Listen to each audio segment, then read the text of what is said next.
Hello, animal communicators. I thought I would just touch base with you and share another lovely little story of one of my students.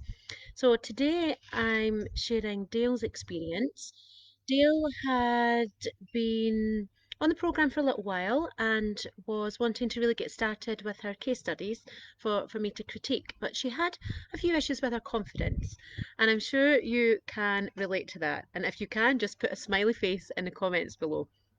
So, like most students, Dale was doubting her abilities, questioning whether she was getting information correct, and was understandably feeling just a little bit nervous about giving her feedback to her clients. So she and I had a one-to-one, and we drilled down on some stuff, and I made a couple of suggestions to her, and I'm going to share them with you here, because what happened with Dale is that she got back in touch with me to say that she'd had the most wonderful experience, and her big, I suppose, pivotal moment in my program was realizing that she was really doing it. And that's what we all want, isn't it? You know, that's what you want, it's what I want for you, is to have that moment of, wow, I'm really doing this. It's not just in my head, it's real. So when she got in touch, she told me that she'd been working with a little dog called Dallas, who had transitioned sometime before the consultation. And Dallas showed her an image of a stick, literally a stick sticking up in the middle of an expanse of snow. That was it, just a stick, random stick in the snow. And he said that he loved this, and she could feel the feelings of love and joy as he showed her this image. So she said to me, honestly, Sarah Jane, it was so random. I just thought, right, that can't be real. I'm not even going to share it. But she remembered what I had told her. And I had told her to trust her information, to go into a place of gratitude, and before she even started the communication, and to be in that place of deep gratitude and trusting the process, and more importantly, trusting the animal that she was going to be working with.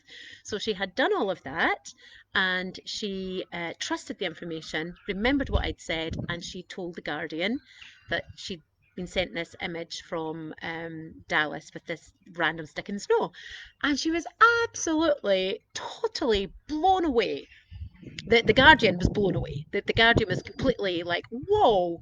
And then Dale was blown away because the stick in the snow was so incredibly relevant to the Guardian, because the stick was in the ground beside the well. And in the winter, the stick was used as a gauge for how much snow had fallen, so that Dallas's guardian would know how much clearing of the snow she had to do. So she was watching this stick every day, and her and Dallas would look through the patio doors and be looking at this stick. And her mum, the guardian, would be talking about, oh, look how much snow's falling. Dallas is going to get out there and get it all cleared up. So this little dog was sending that image to Dale as an expression of those moments that he'd shared with his mum when he was here on this earth, and how much fun and joy he had, looking at that stick, going out and helping with the clearing of the snow. And the whole purpose of me sharing that part of this story with you is that something as random as a stick in the snow that you're thinking, where did that come from? I must have just been making that one up, actually happened to have such huge significance for the guardian of the dog.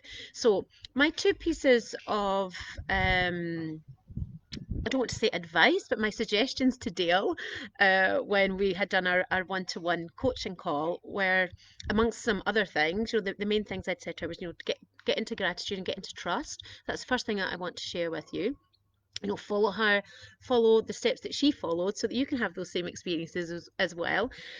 Get into gratitude and get into a place of trusting yourself, trusting the animals, and then trusting yourself enough and trusting the animals enough to share everything that you get. Just be brave. Be brave, because could you imagine if Dale hadn't been brave? She wouldn't have shared that, and she wouldn't have known how absolutely specific and spot on that information was. So the first piece is trust. And then the second thing that I said to Dale, because she was having some challenges with her trust and doubting what she was getting, and she was, remember, she was just at the beginning of the case study process, so she was just building up her experience in case studies and building up her confidence with her work. And I said to her, create an evidence log. I want you to create a log, whether it's in a book or a box of clippings. I don't care. I don't care what it looks like. But you create your own evidence log. And every time you get a piece of wowsy evidence like that, you stick it in your log. So when she had sent an email to say how she got on with Dallas, that's what she put along the bottom. That went straight into my evidence log. So I want you to create your evidence log so that you've got a place to put all the good quality feedback that you get, the wowsy things that you get, the things that you thought you had just made up, anything like that at all. Stick it in your evidence log, and then that's where I want you to go to when your doubt starts to kick in, and you can see all the evidence of your capability and your competence as an animal communicator.